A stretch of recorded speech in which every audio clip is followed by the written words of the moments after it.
Donnelly, IFL TV in association with MTK Global. I'm at the 12x3 gym today in Aldgate. With me, I've got former British champion, now personal trainer. What else are you? Personal trainer, inventor of and creator of my own style, boxing connoisseur, rapper, rapper extraordinary person, remarkable person, legend. Darren Shall I go on? Darren Hamilton, how are you? Darren Hamilton, I'm great, man. What's been happening? Keeping busy? Busy as hell. Do you know what? This period as a personal trainer is usually my least busiest period. Most personal trainers is their least busiest period because people think summer people want to train. No, at summertime people want to go on holidays and they want to do other stuff like drink and do the gardening and all that. And the training is usually the last thing on their mind. So that's when we go woo, and we start doing other jobs like that we can't do, like scaffolding, and we try and flip along. And you tried to scaffold, didn't you? I tried to scaffold. How did that go for you?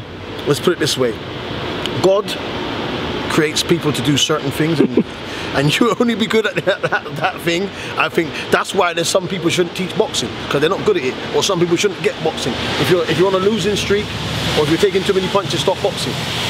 If you start scaffolding and you try to flip along and you almost kill people and you break a wall, then that ain't for you. So yeah, so put that one. How long did you last? I lasted 3 months. That's long, isn't it? 3 months? 3 months. Can you believe that? Only because it's my friend's firm. Guy, I used to Don't train. say his name because there's no way you had a CSCS card. Oh. Yeah. Shit, am I going to incriminate myself? No, you're not going to get incriminated. His company will. So okay, I won't say his name. Yeah. I'm bait like that. I probably say his name, bait up his name by the end of the thing. So don't swear. Okay, I was joking. Let's cut it out. Edit it out anyway. But yeah, I did that. So yeah, yeah, dangerous and hazard. But anyways, by the grace of God, now, do you know what it is? Social media. Someone said, do you know what it is? Social media. I used to go on social media and make wild Facebook posts and stuff. I don't know if you noticed. If you go on my Facebook page, I don't really make no more posts about anything. The only thing I make a post about is silly things like McGregor and Mayweather fight, and that was it.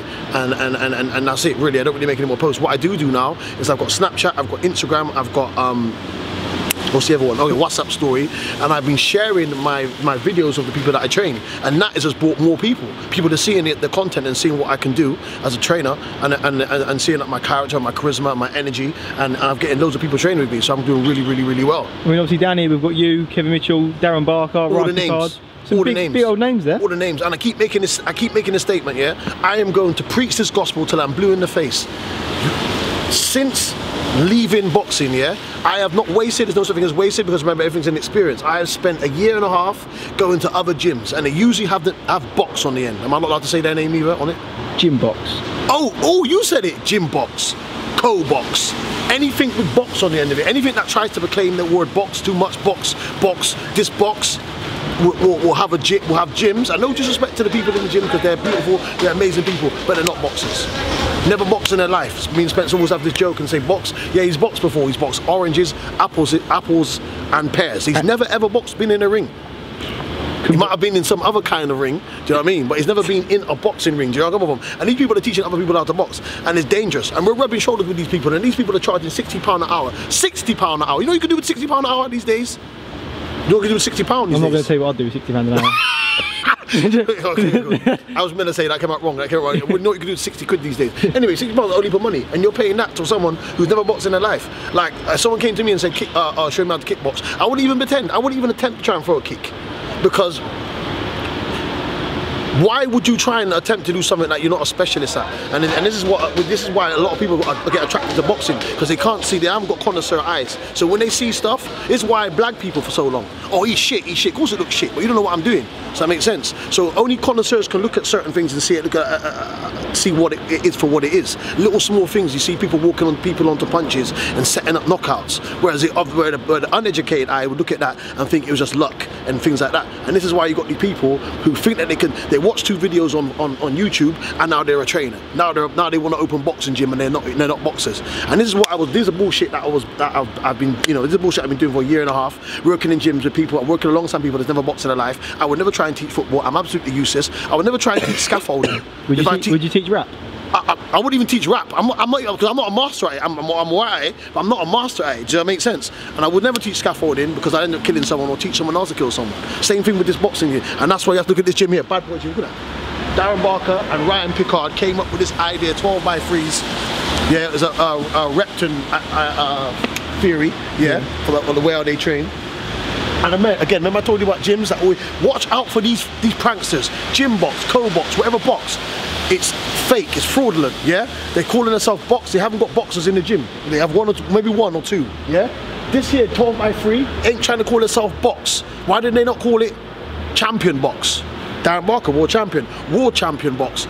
Repton fighters, old fighters box. No, they didn't do that. They called it 12 by 3s. They don't need to say box, box, box, box, box. And what we have here is we have real fighters, either current, was in this thing, did this thing, done this thing, people who have boxed, been in the ring, not the other kind of rings, but a real ring, boxing ring. They never boxed oranges, apples and pears. They may have done maybe when they're younger, but they've boxed properly, had a pair of 8 ounce or 10 ounces and hit another person and got hit in their face. And these people are teaching the average people how to box.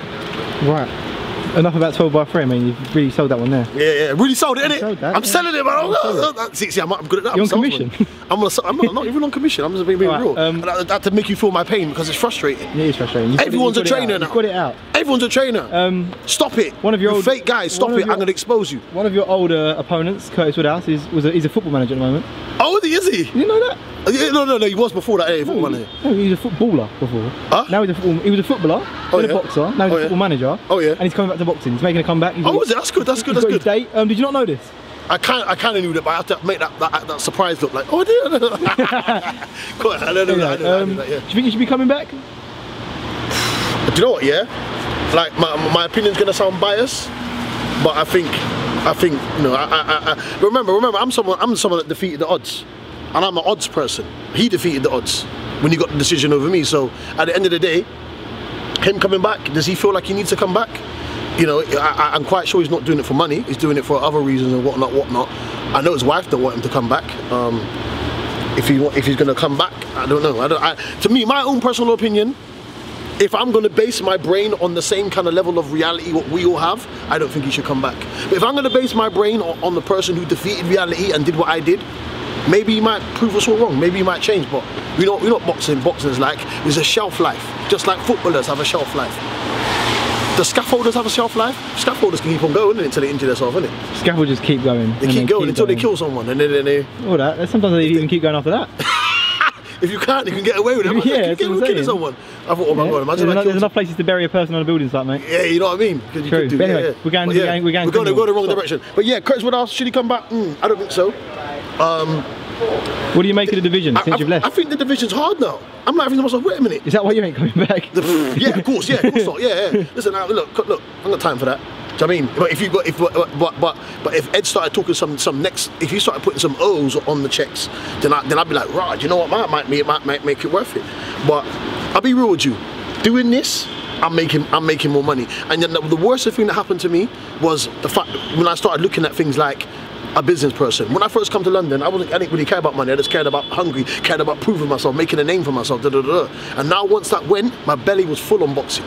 My belly's full on. And the only thing that can make me come back to boxing is money, which is wrong. They reckon, but that is wrong though. Because you come back for money, that's the wrong time to fight. It's a money sport. It is a money sport. That's the wrong time to fight. Because I wouldn't be. Do you know what I mean? You know the ones like certain things go wrong in the fight, and I just don't really want to give it the all. Do you know what I mean? Like back before, it would be like I'd do anything to win. You say drink a cup of piss and you win, I'll drink 2 cups. Like now it's kind of like, I didn't like the taste of piss. You know what I mean? Do you know what I mean? It's that kind of thing. That's the best way you put it to me. Yeah, that's the best way to put it. Yeah, I'd do anything. Go without sex for 4 weeks. Now it's 4 days. 4 weeks, yeah. 4 weeks. Now I can only go without it for 4 days. That's too personal. But yeah, you were quite good at the trash talking.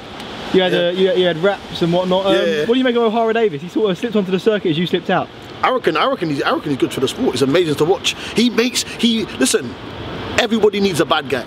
And that guy is a serious, listen, you go to a man's backyard. This is what we need, boxing. Who else is doing what he's doing? All you got, and again, you got a bag of critics who wouldn't have the balls to say it to him. Say it to him on a late night, him jogging through Hackney. Stop him and say what you say to him on social media. This guy's good for boxing. This guy's going out there and he's trash talking and he's selling fights. He's selling it more than me. Was selling it more than my raps.